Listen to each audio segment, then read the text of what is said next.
Friends, welcome back to study with Deep YouTube channel. आज मैं आपको डीएवी क्लास 7 हिंदी ज्ञान सागर के चैप्टर नंबर 8 एवरेस्ट की चुनौती का एक्सप्लेनेशन देने वाला हूँ। स्टूडेंट्स, इससे पहले मैंने हिंदी पे पिछले चैप्टर्स के वीडियोस अपलोड किए हुए हैं। यदि आपने वीडियोस नहीं देखा है तो हिंदी का प्लेलिस्ट बना हुआ है और मैं नीचे डिस्क्रिप्शन पे लिंक दे रहा हूँ। तो यदि आप लोगों ने उन चैप्टर्स को नहीं समझा है तो उन चैप्टर्स को भी आप लोग जरूर समझ लीजिएगा। ओके, तो आज हम लोग एवरेस्ट की चुनौती पार्ट समझने वाले हैं। चलिए हम लोग शुरू करते हैं। एवरेस्ट जो है ये संसार का सबसे ऊंचा पर्वत शिखर है। पर्वत शिखर का मतलब हुआ पर्वत की चोटी। सबसे ऊंचा पर्वत की चोटी जो है ये एवरेस्ट है। ठीक है, उसके साथ साथ ये जो समुद्र से ऊंचा है, तो कितना ऊंचा है? समुद्र से ये 8,848 मीटर ऊंचा है, लगभग 9 किलोमीटर 9,000 मीटर ये ऊंचा है। लगभग बता रहा हूँ, ऐसे तो 8,848 है, बढ़ता करता रहता है। इसके उत्तर में मतलब कि एवरेस्ट के उत्तर में तिब्बत है और दक्षिण में नेपाल है। तिब्बती इसे चोमोलुंगमा अर्थात संसार की माता कहते हैं। देखिए, चोमोलुंगमा तिब्बत के लोग जो इसे चोमोलुंगमा बोलते हैं। चोमोलुंगमा का अर्थ क्या है ये आ सकता है आपके पेपर में। तो चोमोलुंगमा का अर्थ होता है संसार की माता। ठीक है, संसार की माता। और नेपाल के लोग इसे सगर माथा बोलते हैं। ठीक है, सगर माथा नाम से पुकारते हैं। नेपाली भाषा में सगर का अर्थ देखा जाए तो नेपाली भाषा में सगर का अर्थ बर्फ होता है, सगर माथा। 1849 में एक सर्वेक्षण दल को पहली बार यह पता चला कि यह संसार का सर्वोच्च पर्वत शिखर है। देखिए, मतलब 1849 के एक सर्वेक्षण दल को पता चलता है कि संसार का सबसे ऊंचा जो पर्वत शिखर है वो है एवरेस्ट। उस समय इसे शिखर 15 नाम दिया गया। अब देखिए, उस समय इसका नाम एवरेस्ट नहीं था, उस समय इसे शिखर 15 नाम दिया गया। बाद में इसे एवरेस्ट कहा जाने लगा। इसे भारतीय सर्वे विभाग के प्रमुख सर जॉर्ज एवरेस्ट के सम्मान में प्रदान किया गया। अब देखिए, यह जो नाम था एवरेस्ट, इसे भारतीय सर्वे विभाग के प्रमुख जो थे सर जॉर्ज एवरेस्ट, उनके सम्मान में यह नाम एवरेस्ट को दिया गया। जी, शिखर 15 का नाम बदलकर अब एवरेस्ट कर दिया गया। सबसे पहले 1921 में ब्रिटिश पर्वतारोहियों के एक दल ने इस शिखर पर चढ़ने का प्रयास किया। देखिए, सबसे पहले 1921 में इस पर चढ़ने का प्रयास किया जाता है ब्रिटिश पर्वतारोहियों के द्वारा। ओके, परंतु दक्षिण तिब्बत में इन्हें अनेक कठिनाइयों का सामना करना पड़ता है। अब देखिए, दक्षिण तिब्बत में क्या होता है? तिब्बत तो इसके उत्तर में है, लेकिन इसके दक्षिण तिब्बत में देखा जाए तो वहाँ पर बहुत सारे कठिनाइयों का इन्हें सामना करना पड़ता है। 3 महीने तक संसार के इस अज्ञात भाग की यात्रा करने के बाद वो वापस लौट गए। अब देखिए, वापस वो चढ़ नहीं पाते हैं, उसकी चढ़ाई नहीं कर पाते, लेकिन क्या होता है कि 3 महीने तक वो संसार के इस अज्ञात भाग से, अज्ञात भाग क्यों कहा गया है? किसी कभी जाना नहीं गया। ठीक है, अज्ञात भाग से ये यात्रा करते हैं, उसके बाद ये वापस लौट आते हैं। इसके दूसरे साल एवरेस्ट की चढ़ाई करने के लिए एक ब्रिटिश दल ने प्रयास किया। फिर से वह चढ़ाई करने का प्रयास किया जा रहा है ब्रिटिश दल के द्वारा। लेकिन क्या होता है कि वो लोग भी, जो दल थे, वो भी 8,321 मीटर तक ही जा पाते हैं, उसके बाद उन्हें वापस लौटना पड़ता है। उतना वो पूरा लगभग पहुंच ही गए थे। 8,848 में 8,321 उन्होंने कर लिया था सफ़र, लेकिन थोड़ा सा बच गया जिसके कारण उन्हें वापस लौटना पड़ा। ऊंचाई तक वो नहीं पहुंच सकते हैं। इसके बाद और उनके बाद तो बहुत सारे दल इस शिखर पर चढ़ने का प्रयत्न करते हैं, लेकिन सर्वप्रथम सबसे पहले 1953 में शेरपा तेनसिंग और न्यूजीलैंड के एडमंड हिलेरी को शिखर छूने में सफलता मिली। किसको किसको सफलता मिली और कब मिली? तो 1953 में शेरपा तेनसिंग। शेरपा का अर्थ होता है नेपाली मजदूर। नेपाली मजदूर जो मुख्य रूप से पर्वतारोहियों के बोझ को ढोता है। पर्वतारोही तो बहुत सारे सामान लाद कर जाते हैं, तो उनके सामान का बोझ उठाने वाला होता है शेरपा, जो कि नेपाली मजदूर होता है। तो उन्हें सफलता मिलती है 1953 में। किन्हें? शेरपा तेनसिंग को और न्यूजीलैंड के एडमंड हिलेरी को। शिखर को छूने के लिए 26 मई 1965 को सवेरे बहुगुना रावत, वीपी सिंह और मैं अगले आधार शिविर से शिखर के लिए चले। देखिए, अभी शिखर को छूने के लिए 26 मई 1965 को बहुगुना रावत, वीपी सिंह और लेखक अगले आधार शिविर से शिखर के लिए चल देते हैं। बहुगुना और रावत एक कश्ती में बंधे थे। अब देखिए, लेखक जिनके साथ जा रहे हैं बहुगुणा और रावत एक रस्से में बंधे थे, वीपी सिंह और लेखक दूसरे रस्से में बंधे थे। हमारी सहायता के लिए 12 शेरपा थे। अब इनकी सहायता के लिए 12 शेरपा थे। शेरपा का मतलब मैंने आपको बता दिया, शेरपा थे। जब हम कैंप 4 पर पहुंचे, सूरज डूब रहा था। जब ये लोग कैंप 4 पर पहुंच रहे थे तो सूरज जो है डूब रहा था। देखिए आप यहाँ पर देख सकते हैं, चढ़ाई कर रहे हैं लोग। मैं सारी रात करीब करीब जागता ही रहा, क्योंकि मैं जानता था कि सोते समय अगर मैंने करवट ली तो तंबू लुढ़क कर 3000 फीट नीचे जा गिरेगा। अब देखिए, लेखक जो है बता रहे हैं कि रात भर ये जागते ही रहे। क्यों जागते रहे? क्योंकि इन्हें लगा कि यदि ये रात में सोते समय करवट लेते हैं तो तंबू 3000 फीट नीचे जाकर के गिर जाएगा। स्थान अभाव होने के कारण सभी तंबू एक पांच में लगाए गए थे। देखिए, स्थान अभाव का मतलब स्थान की कमी, स्थान नहीं था, उतना जगह नहीं था। एक ही पंक्ति में सभी तंबू को लगाया गया था। सवेरे हम लोग ऑक्सीजन लगाए 10:15 बजे निकले। अब आगे बढ़ने के लिए सवेरे ये लोग निकलते हैं 10:15 बजे ऑक्सीजन लगा करके, क्योंकि ऑक्सीजन इसलिए लगाया उन्होंने क्योंकि ये जैसे जैसे ऊंचाई चढ़ते जाएंगे वहाँ पर ऑक्सीजन की कमी होती जाएगी। ऑक्सीजन लगाकर ये 10:15 बजे निकल जाते हैं। वहाँ सख्त काली चट्टानें थी या पत्थर के बड़े बड़े टुकड़े थे। वहाँ पर सख्त काली चट्टानें थी या फिर पत्थर के बड़े बड़े टुकड़े थे। उन पर चलना मुश्किल और थकाने वाला था। ठंडी हवाएं हमसे टकरा रही थी। अब लेखक बता रहे हैं कि उन पत्थर और उन काली चट्टानों पर चलना बहुत ही मुश्किल था और थकाने वाला था। उनसे उनको बहुत थकान लग रही थी और जो ठंडी हवाएं हैं वो उनसे टकरा भी रही थी। जब हमें अपने तंबू दूर से फहराते दिखाई दिए तो हमारी जान में जान आई। शाम होने तक हम वहां पहुंच गए। यही स्विस, ब्रिटिश और अमेरिकी अभियानों के पुराने तंबू भी थे और उन पर तभी का कूड़ा कचरा भी जमा दिखाई दे रहा था। अब देखिए, जब इन्हें जो है अपने तंबू दूर से फहरते हुए दिखाई देते हैं तो इनकी जान में जान आ जाती है और शाम होते होते वे वहां तक पहुंच जाते हैं। और यही स्विस, ब्रिटिश और अमेरिकी अभियानों के पुराने तंबू भी थे। और यहाँ पर इससे कैसे पता चलता था, वहाँ पर उस समय के पुराने कचरे भी थे, पुराने कूड़े कचरे वहाँ पर दिख रहे थे। हम इन तंबुओं को आसानी से पहचान गए। हमारी ऑक्सीजन खत्म होती जा रही थी, इसलिए मैं इन तंबुओं में घुस गया और रात में उपयोग करने के लिए कुछ ऑक्सीजन सिलेंडर निकाल लाया। इनकी ऑक्सीजन जो थी वो भी खत्म होती जा रही थी।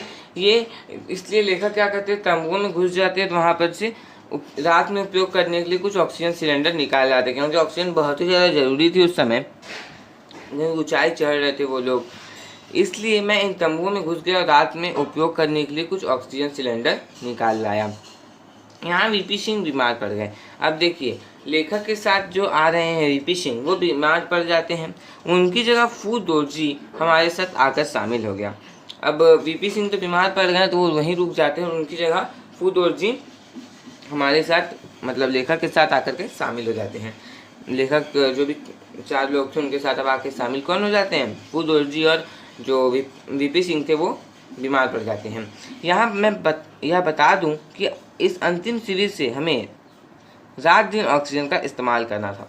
अब यहाँ लेखक बता रहे हैं कि अंतिम शिविर से इन्हें रात दिन तक ऑक्सीजन का इस्तेमाल करना था। दूसरे दिन 7:30 बजे सुबह हम आखिरी शिविर के लिए चले। अब दूसरे दिन 7:30 बजे सुबह क्या कहते लेखक लोग, आखिरी शिविर के लिए चल पड़ते हैं। अब मेरे साथ मेरे रास्ते में फू दोरजी बंधा हुआ था। हमारे पीछे रावत बहुगुना और 7 शेरपा थे। दूसरे दिन वो लोग निकल जाते हैं और अब वीपी सिंह की जगह लेखक के साथ फू दोरजी बंधे हुए थे और उनके पीछे रावत, बहुगुना और 7 शेरपा आ रहे थे। हम जैसे जैसे आगे बढ़ते जा रहे थे, तेज हवाएं तेज होती जा रही थी। देखिए, वो लोग लेखक फिर उनके साथ जो भी साथी हैं उनके जैसे जैसे वो लोग आगे बढ़ते जा रहे थे, हवाएं तेज होती जा रही थी। 11:30 बजे हम इस पहाड़ी के उस हिस्से पर पहुंच गए जहां ढाल जरा कम था। 8512 मीटर की ऊंचाई पर यह हमारा अंतिम शिविर था। अब लेखक बता रहे हैं कि 11:30 बजे तक लेखक लोग पहाड़ के उस हिस्से पर पहुँच जाते जहाँ ढाल कम था। अब 8512 मीटर की ऊंचाई पर यह हमारा अंतिम शिविर था। इस शिविर से आगे 450 मीटर की एक लंबी पहाड़ी थी। अब देखिए, इस शिविर के बाद 450 मीटर लंबी एक पहाड़ी थी। यह पहाड़ी बहुत सकरी और तीखी है। इसके दोनों ओर गहरे ढाल है। सकरी का मतलब वह कम चौड़ाई, पतली है, और तीखी मतलब मुलावदार है, कहीं भी घुमा हुआ ऐसा ऐसा है। ठीक है, 450 मीटर बहुत लंबा एक पहाड़ी है। इसके दाहिनी तरफ बर्फ़ का एक बड़ा सा टुकड़ा निकला हुआ है। हमें इस बर्फ़ से सतर्क रहना होगा, क्योंकि इस पर पैर पड़ते ही यह टूटकर गिर सकती है। अब देखिए, लेखक बता रहे हैं कि इसके दाहिनी तरफ एक बर्फ़ का बहुत बड़ा टुकड़ा निकला हुआ है। ये भी बता रहे हैं कि इन्हें बर्फ़ से सतर्क रहना होता था, क्योंकि यदि उस बर्फ़ पे इनकी पैर पड़ती तो वह कभी भी टूटकर गिर सकती थी, जिससे दुर्घटना हो सकती थी। अब देखिए, लेखक लोग ऊपर की ओर चढ़ाई करते जा रहे हैं। देखिए, मुख्य पहाड़ी पार कर हम दाएं ओर मुड़े। मुख्य पहाड़ी के लोग पार कर लेते हैं और दाएं ओर मुड़ जाते हैं। अब हमारे सामने इससे भी कठिन कार्य था, स्लेट की चट्टानों की एक विशाल दीवार को पार करना। इस पर हाथ पैर टिकाने की कोई जगह नहीं थी। एक बार फिसलने का अर्थ होता 5000 मीटर नीचे तिब्बत में जा गिरना। इस चट्टानों पर हम थोड़ा चढ़ते रहे। देखिए, मुख्य पहाड़ी को लोग पार करके दाईं ओर मुड़ जाते हैं। अब इनके सामने बहुत ही कठिन कार्य था, क्योंकि इन्हें स्लेट की चट्टानों को पार करना था। ठीक है, स्लेट की चट्टानों की एक विशाल बहुत बड़ी दीवार बनी हुई थी, जिसे इन्हें पार करना था। इस पर हाथ पैर ये रख ही नहीं सकते थे। यदि ऐसा करते और एक बार फिसल जाते तो सीधा जाकर के 5000 मीटर तिब्बत में नीचे गिरते। और लेखक क्या करते हैं, सभी लोग जो भी उनके साथ हैं, धीरे धीरे थोड़ा थोड़ा वो लोग चट्टान पे चढ़ते रहते हैं। आखिरकार ये काली चट्टानें खत्म हो जाती है और हमने येलो बैंड क्षेत्र में प्रवेश किया। अब ये काली चट्टान खत्म हो गई और ये लोग येलो बैंड में प्रवेश कर देते हैं। इसकी चट्टाने में पीली पीली धारियाँ हैं, इसलिए इसे येलो बैंड कहते हैं। अब येलो बैंड क्यों कहते हैं? येलो बैंड इसलिए कहते हैं क्योंकि इसकी चट्टानों में पीली पीली धारियाँ हैं। इन पर चढ़ना अपेक्षाकृत सरल था। इन्हें पार कर हम दक्षिणी शिखर के तल तक पहुँचे, जहाँ से बिल्कुल सीधी चढ़ाई शुरू हो जाती थी। अब देखिए, इस पर चढ़ना लेखक लोगों के लिए सरल था। इन्हें ये लोग पार करके दक्षिण शिखर के तल तक पहुंच जाते हैं, जहां पर से सीधी चढ़ाई शुरू हो जाती है। अब सीधी चढ़ाई शुरू हो चुकी है। मेरे सिलेंडर की ऑक्सीजन कहीं से निकल रही थी, इसलिए मुझे सांस लेने में कठिनाई होने लगी। यह जानकर मैं बहुत चिंतित हुआ। अब देखिए, लेखक की ऑक्सीजन की सिलेंडर कहीं लीक हो गया होगा, वहाँ से उनकी ऑक्सीजन निकल जा रही थी, इसलिए उन्हें सांस लेने में कठिनाई होने लगी थी। और इस बात को जानकर कि उनका ऑक्सीजन का सिलेंडर लीक हो चुका है, इससे वो बहुत ज़्यादा चिंतित हो जाते हैं। मैंने देखा कि सिलेंडर से मुंह तक की ऑक्सीजन ले जाने वाली नाली में ही छेद हो गया है। अब देखिए, जिससे मुंह तक ऑक्सीजन जा रहा था, उस नाली में ही छेद हो गया था। यह छेद बूटों की कील से हुआ था। ये छेद कैसे हुआ था? तो यह छेद बूटों की कील से हुआ था। आसपास कहीं बैठने की कोई जगह नहीं थी, इसलिए फूलदोजी ने बर्फ़ काटकर एक छोटा सा प्लेटफॉर्म बनाया। अब देखिए, कहीं बैठने की जगह थी ही नहीं, इसलिए फूलदोजी जो है बर्फ़ काटकर एक छोटा सा प्लेटफॉर्म बना लेते हैं। यहाँ बैठकर मैंने टेप की सहायता से यह छेद बंद किया। अब यहाँ एक बर्फ़ की प्लेटफॉर्म में ये बैठ जाते हैं और टेप की सहायता से लेखक अपने छेद को बंद कर लेते हैं। अब हम खुश होकर आगे बढ़ने ही वाले थे, मुझे लगा कि कोई आदमी हमारी ओर हाथ हिलाता हुआ और हाँफता हुआ बहुत धीरे धीरे बढ़ रहा है। अब देखिए, लेखक बोल रहे हैं कि प्लेटफॉर्म में बैठकर इन्होंने छेद बंद कर लिया। अब ये खुश हो गए कि चलो हम लोग आगे बढ़ सकते हैं। और जैसे ही आगे बढ़ने ही वाले थे कि इन्हें कोई आवाज़ दे रहा था या फिर उनके तरफ कोई हाथ हिलाते हुए हाँफते हाँफते एक आदमी इनकी तरफ धीरे धीरे बढ़ रहा था। यह कौन था? ये रावत था। उससे मालूम हुआ कि बहुगुना बीमार हो जाने से रुक गया है। उसे अकेले ही आगे आना पड़ा। रावत को हमने अपनी रस्सी के बीच में जगह दे दी। अब देखिए क्या होता है कि जो बहुगुना था वह भी बीमार हो जाता है और उसे भी वहीं पर रुकना पड़ता है। बहुगुना और रावत एक साथ आ रहे थे, हम लोगों ने पढ़ा था शुरुआत में, पाठ की शुरुआत में आपको बताया था कि बहुगुना और रावत एक साथ आ रहे थे। अब बहुगुना भी बीमार पड़ेगा तो रावत अकेले आने लगा। अकेले आते आते क्या होता है कि जब आते हैं तो लेखक लोग क्या करते हैं, दो लोग अब तीसरे लोगों को मतलब रावत को अपनी तरफ रख लेते हैं, रस्सी में जगह दे देते हैं। लेकिन बात ऐसी थी कि रस्सा केवल 2 व्यक्तियों के लिए था। उसी पर हम तीनों दक्षिण शिखर पर चढ़ने लगे। अब रस्सी तो केवल 2 लोगों के लिए था, लेकिन उस रस्सी पर अब रावत को भी बांध दिया गया और अब तीनों मिलकर दक्षिण शिखर पर चढ़ने लगते हैं। अभी तक कभी भी एक रस्ते पर 3 व्यक्तियों ने एवरेस्ट की चढ़ाई की नहीं थी। अब देखिए, आज तक किसी ने भी एक रास्ते पे 3 व्यक्ति कभी भी एवरेस्ट की चढ़ाई नहीं किए थे। 2 व्यक्तियों के साथ एक रास्ते पर चढ़ना 3 व्यक्तियों की अपेक्षा कहीं सरल होता है। रास्ते में जब 2 लोग रहते हैं, सिर्फ 2 लोग बंधे रहते हैं, और जब 3 लोग बंधे रहते हैं तो 2 लोग जब बंधे रहते हैं उस समय थोड़ा सरल होता है चढ़ाई करना, बहुत सरल हो जाता है, क्योंकि 3 लोगों में थोड़ा कठिनाई होने लगती है। इसलिए लेखक के साथ जो भी लोग थे उनकी आगे बढ़ने की रफ्तार बहुत कम हो जाती है। धीरे धीरे बहुत सतर्कतापूर्वक हमने दक्षिण शिखर के बड़े बड़े पत्थर पार किए। धीरे धीरे बहुत ही ध्यानपूर्वक ये लोग जो है दक्षिण शिखर के बड़े बड़े पत्थर पार कर लेते हैं। हम एकदम सीधे शिखर पर नहीं पहुँचे और शिखर से कुछ मीटर नीचे ही बाईं ओर मुड़ गए। देखिए, लेखक बता रहे हैं कि ये लोग सीधा शिखर पर नहीं पहुंच जाते हैं, ये शिखर से कुछ मीटर नीचे ही रहते हैं और बाएं ओर मुड़ जाते हैं। इसमें बहुत वक्त लगा, क्योंकि एक बार में एक ही व्यक्ति चल सकता था। अब देखिए, बहुत ज़्यादा टाइम लगता है इसमें, क्योंकि एक बार में एक ही व्यक्ति चल सकता था। जब एक चलता तो अन्य दोनों संभल कर रास्ते को थामे रखते। अब हम एक सकरी गली में पहुंच गए, जिसे मैंने इंडियाज डेन नाम दिया। यहाँ पहुंचकर हम बहुत प्रसन्न हुए। जब चलते थे ये लोग तो बहुत संभल कर चलना पड़ता था, क्योंकि जब एक व्यक्ति चल रहा था तो दोनों को रास्ते को थाम कर अच्छे से पकड़ना पड़ता था।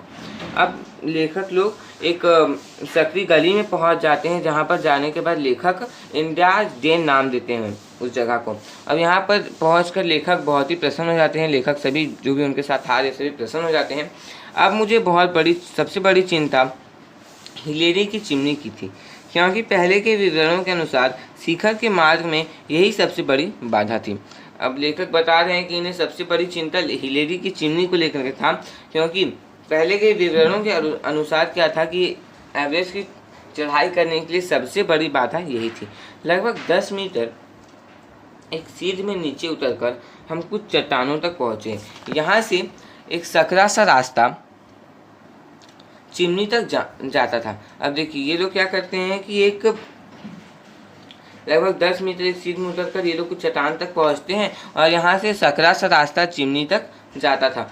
दक्षिण की ओर बर्फ के बड़े बड़े ढेर थे। अब इधर वो जा रहे थे दक्षिण की ओर, उधर बड़े बड़े ढेर थे। हमने बड़ी कुशलता से उन पर कदम रखे बिना आगे बढ़ते जाना था। अब देखिए, लेखक बता रहे हैं कि इन लोगों को उन पर पैर नहीं रखना था, उन बड़े बड़े बर्फ के ढेरों पर पैर नहीं रखना था, इसलिए बड़ी कुशलता के साथ इन्हें पार करना था और आगे बढ़ जाना था। उन्हें देखकर डर लगता था। बीच में चल रहे रावत ने जिम्मा लिया कि हम दक्षिण की ओर ना जाएं और हमारे कदम चट्टानी हिस्से पर ही पड़ते रहे। अब रावत बीच में चल रहे हैं और वो जिम्मा लेते हैं कि हम लोग जो है दक्षिण की ओर नहीं जा करके हमारे कदम चट्टानी हिस्से पर ही पड़ते रहे। यहाँ कुछ बड़ी बड़ी चट्टानें थी जो नीचे से ढीली थी। अब देखिए, यहाँ पे बहुत बड़ी बड़ी चट्टानें थी, कुछ बड़ी बड़ी चट्टानें थी जो नीचे से ढीली थी। हमने कई बार इसे कूद कर एक से दूसरे चट्टान पर जाना पड़ता था। अब देखिए, लेखक लोगों को कितनी बार ऐसा होता था कि इन्हें एक चट्टान से कूदकर दूसरे चट्टान पर जाना पड़ता था। इन चट्टानों के बीच से नीचे की ओर नज़र डालते कि हम थतरा उठते। देखिए, अब उतना ऊपर चढ़ने के बाद कोई नीचे देखता तो हम थतरा उठता ना, डर लगने लगता। नीचे 250 से 3000 मीटर तक गहरे गार थे। गार का मतलब होता है गड्ढा था, ठीक है, बहुत बड़ा गड्ढा था, गहरे गड्ढे थे वहाँ पर। कितने के थे? 250 से 3000 मीटर तक के, 250 से 3000 मीटर तक के। अब हम लोग देखते हैं हिलेरी की चिमनी के बारे में। अब हम हिलेरी की चिमनी के ठीक नीचे पहुंच गए। हिलेरी की चिमनी के ठीक नीचे पहुंच जाते हैं लेखक सभी। इसी बाधा का हमें सबसे अधिक डर था। हर पर्वतारोही इस चिमनी से परिचित है, जो चट्टान और पर्वत के बर्फ के ढेर के बीच 13 मीटर ऊंची खड़ी है। अब बता रहे हैं कि सभी लोग जितने पर्वतारोही है इस चिमनी से सभी परिचित है, जो चट्टान और बर्फ के ढेर के बीच 13 मीटर ऊंची खड़ी रहती है। ये 13 मीटर ऊंची खड़ी है, ऊंचाई बहुत है, चट्टान पर हाथ या पैर जमाने की कोई जगह नहीं है और बहुत ज़्यादा चिकनी होने के कारण यहाँ यह बहुत बड़ी समस्या है। अब देखिए हाथ पैर जमाया भी नहीं जा सकता है और ये बहुत ज़्यादा चिकनी है, जिसके कारण और भी समस्या लेखक लोगों के लिए क्रिएट होती जा रही थी। मैंने कोशिश की कि हाथ रखने की जरा भी जगह पाऊँ, पर मुझे कुछ नहीं मिला। अब लेखक क्या कर रहे हैं, कोशिश कर रहे हैं कि कहीं तो हाथ रख पाऊँ मैं, लेकिन इन्हें कुछ भी जगह नहीं मिलती है। बर्फ़ के ढेरों के कारण दक्षिण की ओर से इसे पार करना बहुत खतरनाक था। अब बर्फ़ के जो ढेर थे उस तरह से देखा जाए तो दक्षिण से इसे पार करना बहुत ही ज़्यादा कठिन था, खतरनाक था। बाईं ओर और भी ढलवां चट्टानें थी। देखिए बाईं ओर इधर चले, उनकी बाईं ओर भी बहुत अधिक ढलवां चट्टानें थी, जिन्हें पार करना असंभव था। संभव नहीं, असंभव था बोल रहे हैं। फूडोर जी ने इस पर चढ़ने की कोशिश की, वह बार बार फिसलता ही रहा। तब उसने चट्टान में बर्फ की कुल्हाड़ी के मदद से छेद करने की कोशिश की और उसके सहारे ऊपर चढ़ा। अब वह जमी हुई बर्फ में अपने जूते के कीले गाड़ देता और कुल्हाड़ी की मदद से शरीर का वजन संतुलित करते हुए अचानक कुल्हाड़ी को घुमाकर दीवार में गाड़ देता और इस तरह वह ऊपर चढ़ जाता। अब देखिए बार बार चढ़ने की कोशिश कर रहे फूडोर जी को वो बार बार फिसल जा रहा था। फिर उसने क्या किया, बर्फ़ की कुल्हाड़ी की मदद से उस पर छेद कर डाला और उसके सहारे वह ऊपर चढ़ जाता। वहाँ पर जमी हुई बर्फ़ थी तो वहाँ पर वह अपने कीले को गाड़ देता, जूते के कीले को गाड़ देता कुल्हाड़ी की मदद से, शरीर को संतुलित करते हुए। यहाँ संतुलन बिगड़ा तो फिर वो नीचे आकर गिर सकते हैं। शरीर को संतुलित करते हुए वे अचानक कुल्हाड़ी को घुमा भी दे रहे थे और फिर दीवार में गाड़ते हुए वो ऊपर चढ़ते जा रहे थे। रावत उसे सहारे दिए था। अब रावत जो है उसे सहारे दिया हुआ था क्योंकि वो बीच में था। फूडोर जी तनिक सा फिसलता, हम तीनों नीचे आ रहते। अब फूडोर जी थोड़ा सा ही फिसलता तो हम लोग तीनों, मतलब लेखक, रावत और फूडोर जी तीनों नीचे आ सकते थे, क्योंकि तीनों एक ही रस्से से बंधे हुए थे। आखिरकार फिर फूडोर जी बिल्कुल ऊपर पहुंच गया और हमें दिखाई देना बंद हो गया। वह चिमनी की चोटी पर पहुंच गया था। अब चिमनी की चोटी पर पहुंच जाने के बाद लेखक और रावत को फूडोर जी दिखाई देना बंद हो जाता है। वो ऊपर चढ़ चुका था। रावत चट्टान पर फिसल रहा था और उसे तथा उसके बाद मुझे फूडोर जी ने ऊपर खींच लिया। अब देखिए रावत जो है जो बीच में है वो चट्टान में फिसल रहा था, लेकिन जो फूडोर जी हैं वो रावत को और लेखक को दोनों को ऊपर खींच लेते हैं। यहाँ भी बड़ी बड़ी चट्टानें थी और जैसे ही हमने उस पर पैर रखा वे हिलने लगी। इस बाधा को पार करने में हमें 20 से 30 मिनट लगे होंगे। अब लेखक बता रहे हैं कि वहाँ पर बड़ी बड़ी चट्टानें और भी थी। जैसे ही वे लोग उस पर पैर रखते हैं वह हिलने लगती है। अब ये तो बहुत बड़ी समस्या है कि पैर रखने पर हिलने लगी, कहीं भी गिर गई तो। इस बातों को सोचकर लेखक लोगों को इस चीज़ को पार करने में, इस बाधा को पार करने में 20 से 30 मिनट लग गए। अब हम बर्फ़ के एक चबूतरे पर थे और वहाँ हम कुछ देर सुस्ताने के लिए रुके। अब बर्फ़ के चबूतरे पर वो लोग रुक जाते हैं और वहाँ पर सुस्ताते हैं, मतलब कुछ आराम करते हैं। यहाँ से आगे ढलान कुछ कम होते गए और पहले की तरह ही बाईं ओर चट्टान और दाईं ओर बर्फ़ थी। अब ढलान जो है यहाँ से कुछ कम होती जा रही है और पहले की तरह, जिस प्रकार से पहले हम लोगों ने पढ़ा कि बाईं ओर चट्टान थी और दाईं ओर बर्फ थी, वैसा होते जा रहा था। लेकिन पहाड़ अभी भी खत्म नहीं हुई थी। चिमनी पार करके हम यह सोचकर खुश हो रहे थे कि अब हम शिखर के बिल्कुल पास आ गए हैं, लेकिन पहाड़ी का यह टुकड़ा खत्म होने में आ ही नहीं रहा था। जैसे चिमनी को पार कर लेते हैं लेखक सभी, वो सोचते हैं कि अब खुश होने लगते हैं कि हम शिखर के बिल्कुल पास आ गए हैं, लेकिन अब वो लोग देखते हैं कि पहाड़ी का एक टुकड़ा खत्म होने में आ ही नहीं रहा है। अब उनका संघर्ष और भी कठिन होता जा रहा था। अब जितना ऊपर वो लोग चढ़ते जा रहे हैं, सांस लेना उतना ही कठिन होता जा रहा था। ओके, सांस लेना उनके लिए उतना ही कठिन होता जा रहा था। मैं गहरी सांस लेने की कोशिश करता, लेकिन वह हिचकी बनकर टूट जाती। अब देखिए लेखक जब गहरी सांस लेने की कोशिश कर रहे थे तो वो हिचकी बनकर टूट जा रही थी। चढ़ाई क्या कभी खत्म नहीं होगी? अब हर कदम बहुत ही थका देने वाला साबित हो रहा था। अब लेखक सभी लोगों को लगने लगा कि चढ़ाई कभी खत्म नहीं होगी और अब एक एक कदम जो है उन्हें बहुत थका देने वाला साबित हो रहा था। बर्फ और चट्टानों के टुकड़े एक के बाद एक आते जा रहे थे। बर्फ और चट्टान के टुकड़े एक के बाद एक आते ही जा रहे थे, रुकने का नाम ही नहीं हो रहा था। मैंने सोचा हमें कब तक और चढ़ते रहना पड़ेगा, क्योंकि लेखक को बहुत परेशानी हो रही थी, इसलिए वो लोग सोचते हैं कि अब उन्हें अब कितने दिन तक उन्हें चढ़ना पड़ेगा और कितना देर उन्हें चढ़ना पड़ेगा। स्थिति यह थी कि मेरे मन और शरीर ने जवाब दे दिया था, लेकिन भीतर कहीं से यह आवाज़ उठ रही थी कि हमें आगे बढ़कर चढ़ाई पूरी करनी है। देखिए लेखक के मन में कितना अच्छा विचार आ रहा है, उनके शरीर ने भी जवाब दे दिया, मतलब उनका शरीर भी हिम्मत हार चुका है, उनका मन भी हिम्मत हार चुका है, लेकिन अंदर मन से यह आवाज़ उठ रही थी कि नहीं, हमें चढ़ाई करना है। शिखर अब अधिक से अधिक 15 मीटर दूर रहा होगा, लेकिन ढाल खत्म होने में आ ही नहीं रहा था। अब लेखक बोल रहे हैं कि शिखर अब ज़्यादा दूर नहीं, 15 मीटर ही दूरी है उसकी, लेकिन ढाल ही खत्म नहीं हो रहा है और उन्हें ऐसा लग रहा था कि कभी इसका अंत होगा ही नहीं। पर तभी अचानक अंत सामने आ गया। अब बर्फ के ढेर नहीं, हमसे जरा ही ऊपर एक छोटी सफ़ेद घुमावदार मेहराब सी थी। मेहराब दरवाजे के ऊपर जो अर्ध मंडलाकार भाग होता है ना, उस टाइप का था, और यही था एवरेस्ट का शिखर। एवरेस्ट का शिखर अब वो लोग पहुंच चुके हैं, अब अंत सामने है, अब बर्फ के ढेर उन्हें नहीं दिख रहे हैं। चोटी तक पहुंच रहे थे, परस्पर बाहें डालकर हम 1-2 मीटर और ऊपर चढ़कर शिखर के बिल्कुल अंतिम भाग तक पहुंच गए। अब देखिए चोटी तक ये पहुंच रहे थे, बाहें डालकर ही 1-2 मीटर और ऊपर शिखर के बिल्कुल अंतिम भाग तक पहुंच जाते हैं। अब हमें और नहीं चढ़ना था। ऑक्सीजन के मुखपटों और बर्फ के टुकड़ों से चेहरे बिल्कुल ढके होने पर भी हम एक दूसरे से अपनी प्रसन्नता छिपा नहीं सके। अब देखिए पूरा तो ढका हुआ उनका मुंह ना, क्योंकि ऑक्सीजन लगाए हुए हैं, पूरी तरह से उन्होंने मुंह ढका हुआ है, तो फिर भी पूरा ढका होने के कारण वो अपनी खुशी को एक दूसरे से छिपा नहीं पाते हैं। हमने एक दूसरे की पीठ पर जोर जोर से ठोकी। अब जो सभी अपने मित्रों के पीठ, अपने साथी के पीठ थपथपा रहे हैं। पिछले दल द्वारा गाड़ा हुआ तिरंगा झंडा हालांकि फट गया था, लेकिन गर्व से अभी तक लहर रहा था। इधर उधर अन्य दलों के झंडे तक निशानियां भी पड़ी हुई थी। अब देखिए इनसे पहले तो बहुत लोग आए हुए थे, तो वहाँ पर उन लोगों के झंडे भी थे, लेकिन फट चुके थे, तो अन्य दल के जो लोग आए थे उनकी निशानियां भी बनी हुई थी। हमने घूमकर चारों ओर एक लंबी नज़र डाली। हमने उत्तर की ओर तिब्बती पठार पर एक नज़र डाली और फिर दक्षिण की ओर भारत के मैदान की तरफ देखा। अब घूमकर ये चारों तरफ देखने लगते, बहुत खुश है ये लोग। अब ये लोग उत्तर की तरफ तिब्बत पठार पर एक नज़र डालते हैं और दक्षिण की ओर भारत के मैदान की तरफ देखा। कुछ दूर पर आईने की तरह चमकता और सवेरे की धुंध में तैरता थ्यांग बोचे मठ दिखाई दिया। अब देखिए सवेरे की धुंध में तैरता एक आईने की तरह चमकता इन्हें थ्यांग बोचे मठ दिखाई देता है। यह दृश्य अविस्मरणीय था, मतलब जिसे कभी भूला नहीं जा सकता। इस प्रकार का यह दृश्य था।